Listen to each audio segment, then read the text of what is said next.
Sabe quando você tá num debate e a situação não tá favorável pra você? Você sabe que os fatos não estão do seu lado, mas você tem que se safar de qualquer jeito.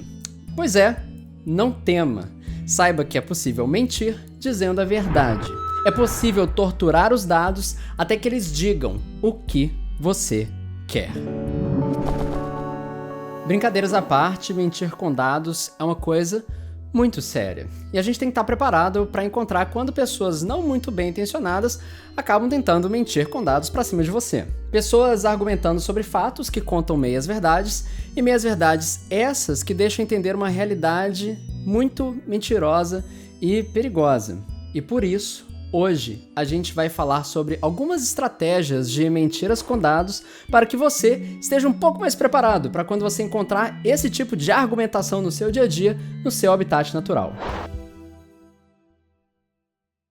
Primeira coisa, não me vem com essa de que, sou de humanas, não sei lidar com números, dados não é pra mim, que você é mais que isso, tá? Essa divisão entre humanas e exatas só vai ser útil mesmo para quando você estiver escolhendo, sei lá, qual curso fazer na faculdade. Que se você continuar batendo nessa tecla, corre risco de um dia, talvez, parecer que, ao invés de você estar participando de um debate para a presidência da República, você está participando de uma eleição para o DCE.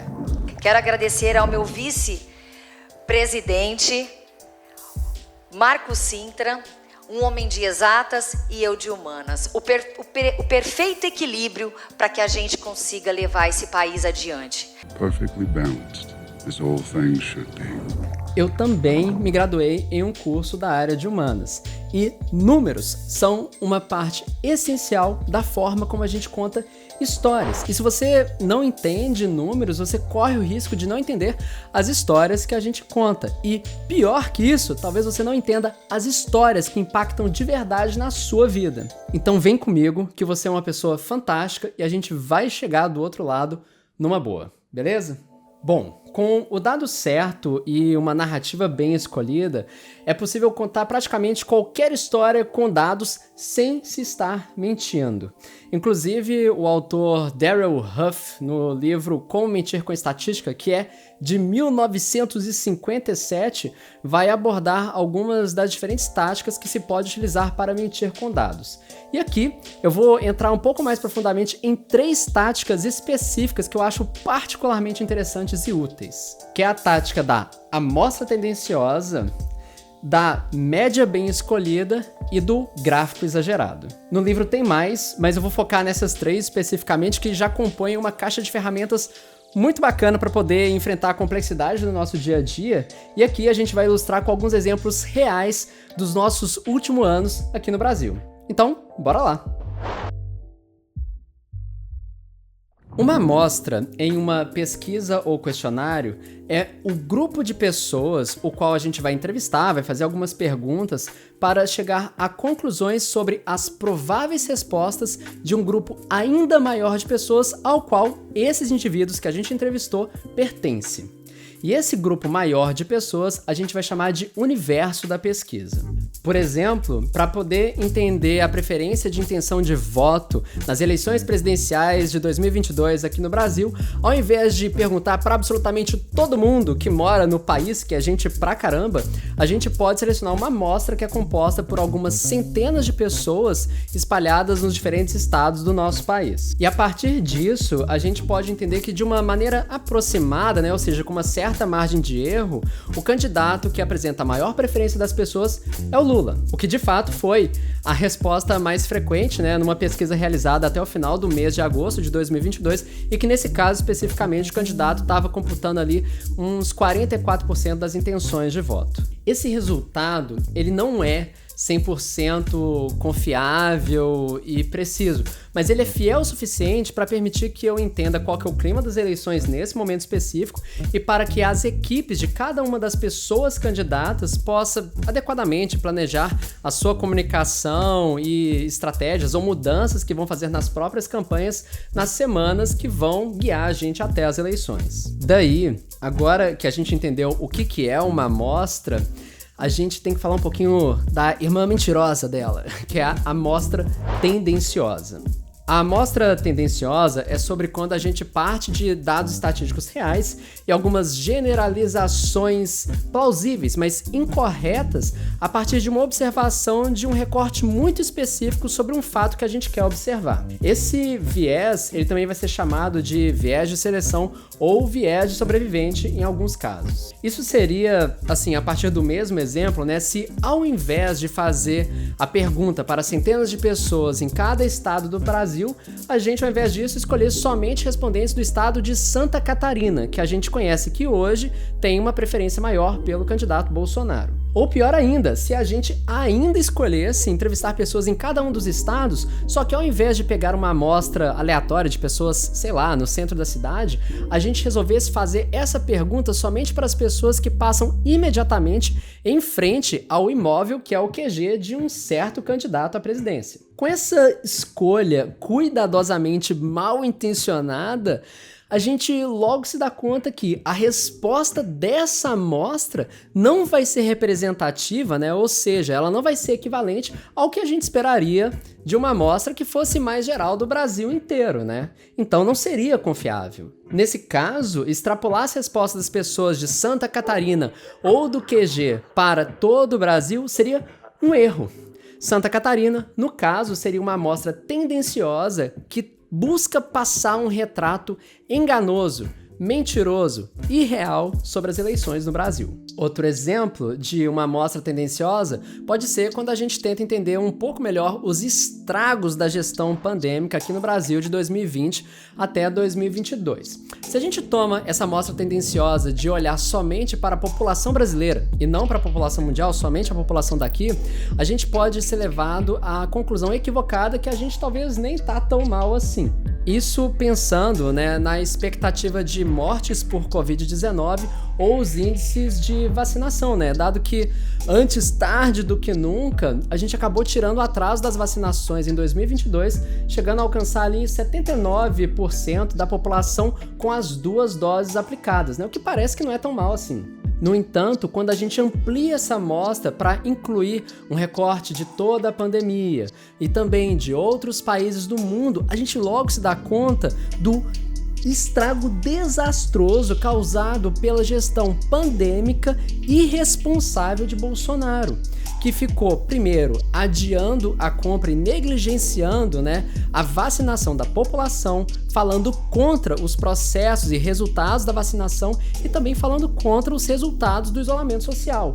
O pessoal da mídia, a grande mídia, falando que eu chamei de gripezinha a questão do Covid.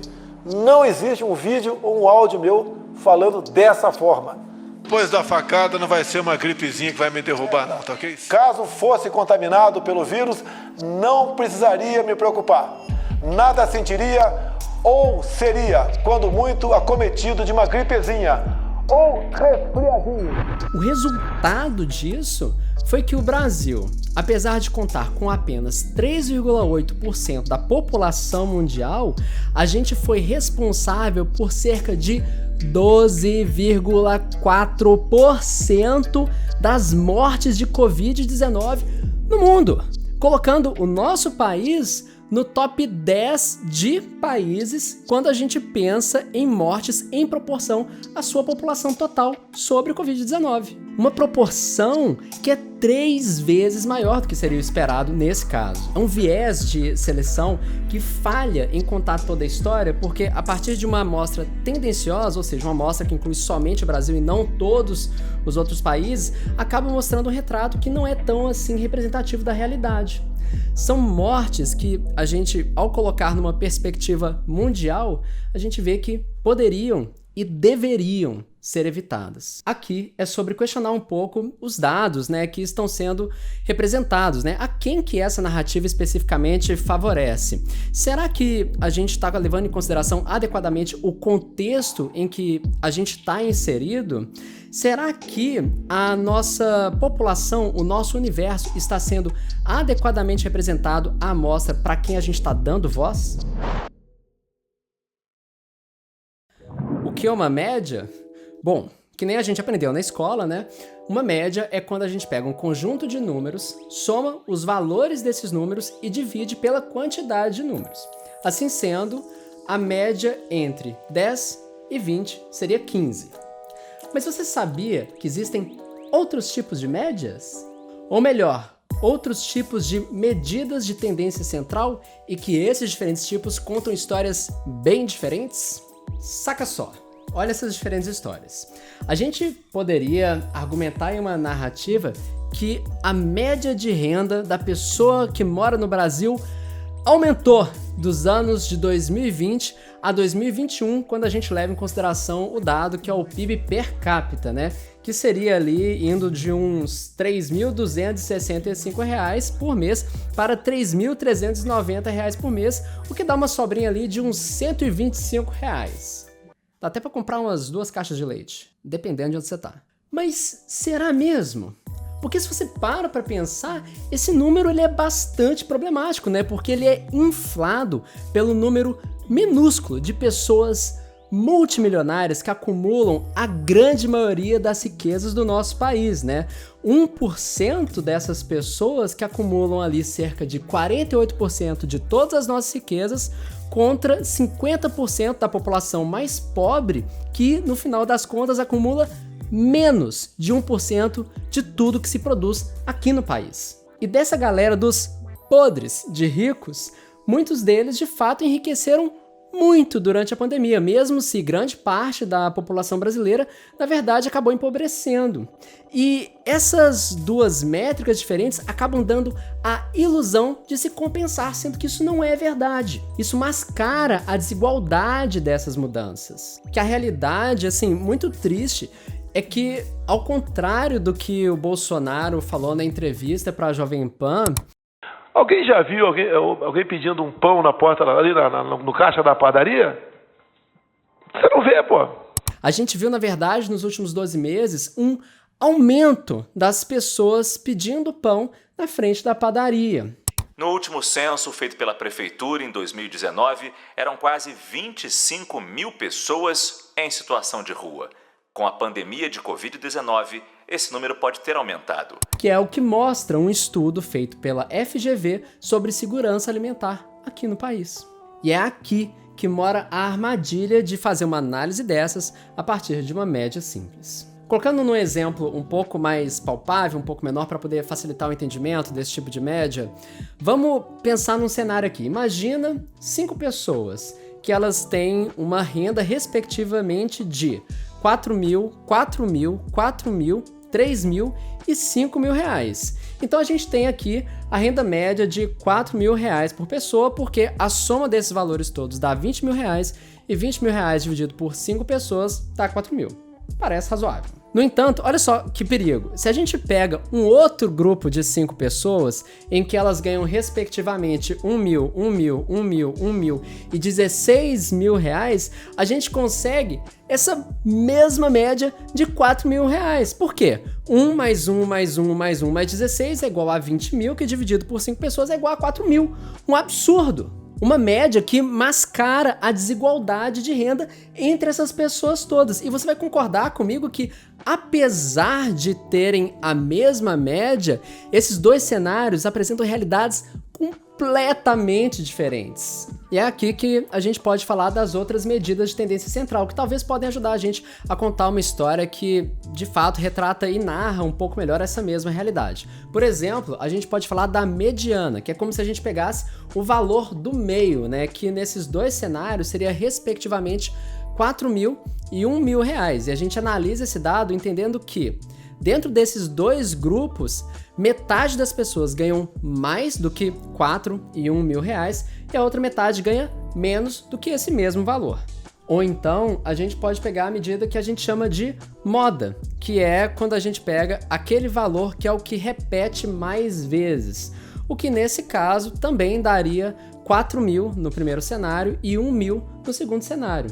Resultados que, agora sim, parecem ser muito mais representativos da nossa percepção dessa realidade. Tudo fica muito pior quando a gente vai ver algumas vezes a aplicação da palavra média de forma intercambiável entre essas três medidas de tendência central, né? Falando que a média aritmética, a mediana e a moda são médias. O que é só um erro mesmo, ou então uma má intenção argumentativa. E aqui a gente tem que tomar cuidado com a utilização de médias em cenários em que há uma desigualdade muito grande entre os dados que estão sendo analisados, né? Como, por exemplo, casos de ganhos, receitas, patrimônios, ou então, por exemplo, da idade média das pessoas numa sala ou coisa assim. Qualquer tipo de dado que vai ter muita discrepância entre o que está ali na meiuca e o que está lá no alto ou lá embaixo. Quando nos faltam números e palavras, só nos resta desenhar. Mas até para desenhar com números, dá para mentir usando dados reais. A gente é de umas criaturas assim muito visuais, que entendem o mundo a partir de comparações e de proporção entre diferentes coisas que a gente vai comparando. E para poder capitalizar em cima dessa nossa ânsia e pressa de entendimento do mundo ao nosso redor, nada melhor do que utilizar dados que não mentem, mas contam meias verdades. E gráficos são excelentes ferramentas para entendimento de dados, assim, realmente, mas existem gráficos e gráficos. Que, por exemplo, a gente pode mexer na granularidade dos eixos vertical e horizontal de um gráfico, que pode trazer percepções muito diferentes sobre o seu conteúdo. Que assim, por exemplo, nem sempre o número 0 tem que estar na base, ali no cruzamento entre os dois eixos. E essa alteração, ela é particularmente útil, né, assim, entre várias aspas, para quando a gente quer contar coisas ou tentando diminuí-las muito ou exagerar demais uma dada informação. Por exemplo, a percepção mais realista sobre a mudança da intenção de voto entre os dois principais candidatos nas eleições de 2022 para presidente aqui no Brasil seria essa com o 0 na base, né? Que ela ressalta um pouco a estabilidade, na verdade, dessas mudanças, né? Que não muda tanto assim. Mas se de repente eu quero contar uma outra história, talvez sobre uma possível mudança de ares, talvez uma reviravolta, com esse mesmo gráfico, com esses mesmos dados e informações, basta que eu omita todas as outras pessoas candidatas, que eu suba o eixo vertical do 0 ali para uns 30% e que o eixo vertical, o topo dele, eu desça para 50% e aí com isso eu exagero muito essa mudança. Ou ainda eu posso esticar o eixo horizontal e vertical, trazendo uma sensação de que a mudança é ainda maior e mais prolongada, como se fosse uma coisa que a gente deveria esperar que continuaria. Olha só, são gráficos muito diferentes entre si, que contam histórias muito diferentes, mas com os mesmos dados. O primeiro, mais honesto, que ressalta essa estabilidade, e o segundo, que distorce e recorta para poder tentar ressaltar uma narrativa de mudança. E para evitar esse tipo de cilada, a gente tem que pegar o hábito de sempre verificar, conferir os valores nos dois eixos do gráfico. Eu sei que isso é mais meticuloso, pode ser um pouquinho chato, mas é muito importante para entender ali a realidade do que está sendo mostrado. Também vale a pena a gente sempre desconfiar de gráficos que apresentam uma quebra no seu eixo vertical e também aqueles gráficos que apresentam mudanças bruscas demais para serem verdade. O risco que se tem com o mau uso de estatística é essa falsa impressão que pode gerar de objetividade, de metodologia adequada ou de ética científica quando a gente coloca números na tela. Mas números, assim como palavras no discurso, estão sujeitos a distorções por meio de um recorte, uma intenção específica dentro da narrativa ou até mesmo conhecimento entre os interlocutores, entre a pessoa que fala e a pessoa que escuta. E esse mau uso dos dados, ele é ainda mais problemático porque ele alimenta a desconfiança da população nas pessoas especialistas, nos números, né? O que vai acabar alimentando esse negacionismo científico que a gente viu, infelizmente, crescer nas nossas comunidades nos últimos anos. Inclusive, assim, vale uma salva de palmas para iniciativas como o E-Farsas, Aos Fatos e Lupa, que têm se esforçado bastante para combater esse tipo de mentira estatística ou narrativa no nosso país. Assim, números são fantásticos, eu amo, de verdade, porque eles ajudam a gente a entender a nossa realidade, a contar e entender histórias. E o objetivo desse vídeo, é claro, não é te ajudar a mentir com números, né? Mas te ajudar a reconhecer quando alguém está tentando mentir com números para cima de você. Então assim, Da próxima vez que você vê relações como essas, reflita um pouco, desconfie que a mentira estatística, ela pode estar escondida por detrás de tudo aquilo que não parece cheirar bem, ou então por trás daquilo que parece concordar demais com a nossa visão improvável da realidade.